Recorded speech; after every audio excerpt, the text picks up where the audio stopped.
Hello everyone, welcome back again. So, in the continuation of our communication series, we have been doing barriers of communication. So, this is the third part of barriers of communication. In the earlier two parts, we have covered the meaning and definitions of barriers, and after that, we have done barriers at three levels, at which the first level I have described you. So I hope that the first level is very much clear to each and every one. So here I go with the second levels of the barrier. So I would like to give a slight overview of the barriers. So do listen it very much carefully.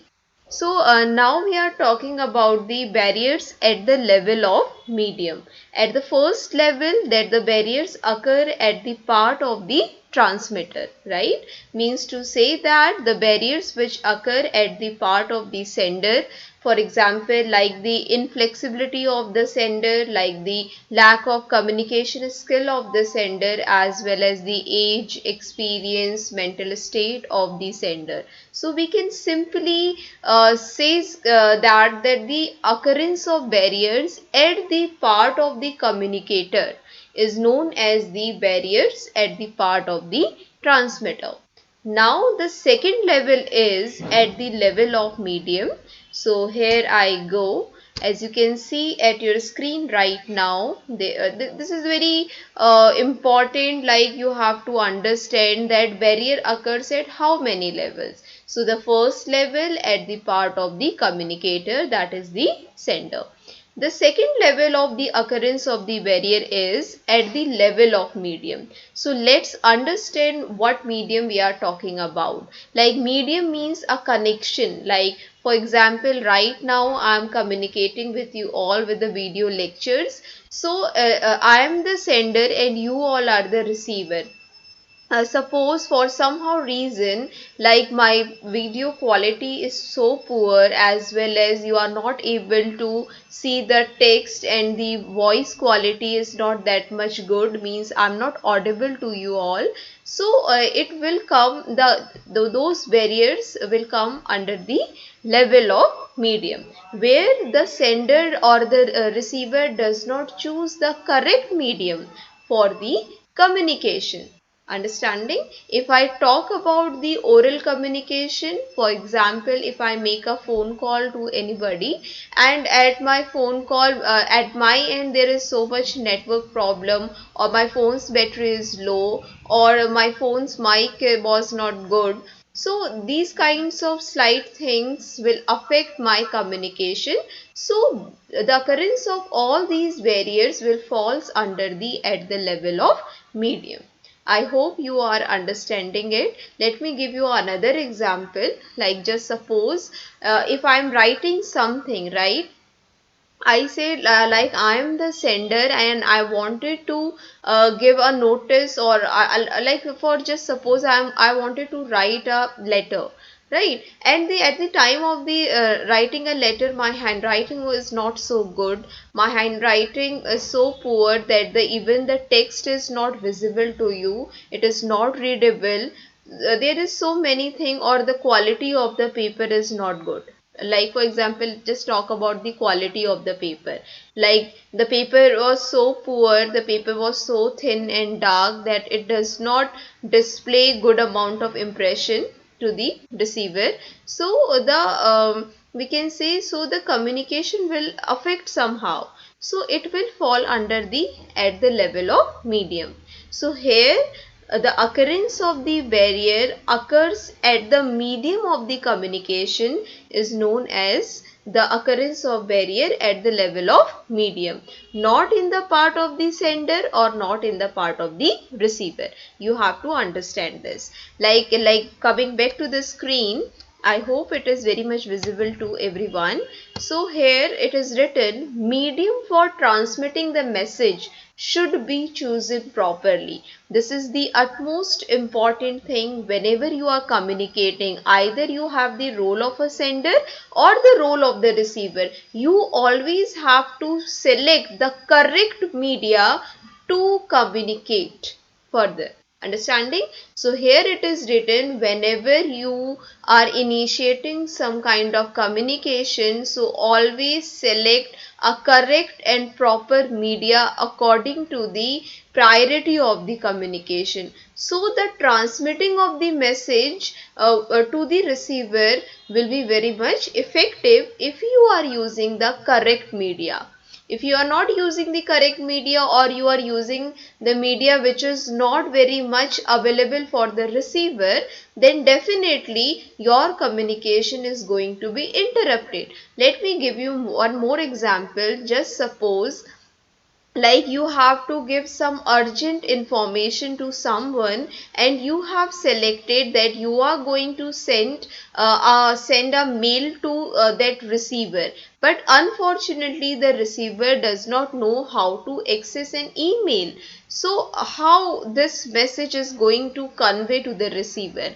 This the As you have chosen the incorrect media just regarding to the receiver, because receiver does not know how to access an email, right? So here your communication is definitely going to be adversely affected, or your communication will not be able to receive to the receiver because he does not know what is an email. So this is the responsibility of the sender to choose the correct as well as the apt media in respect to the receiver.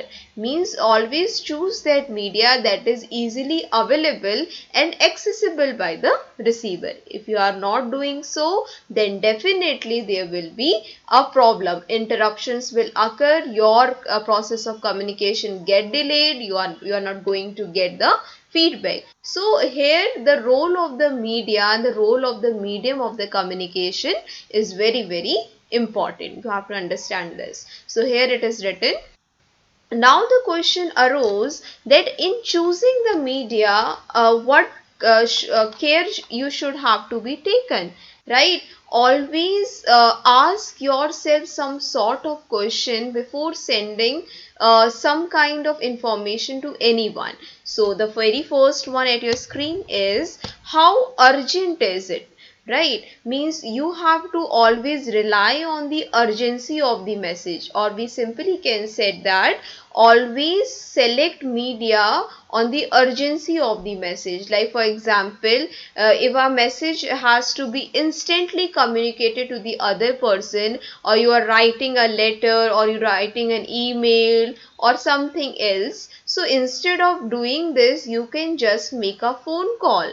That is more quick, right? So try to understand that always select the medium on the basis of the urgency, right? Second one is, how expensive is it?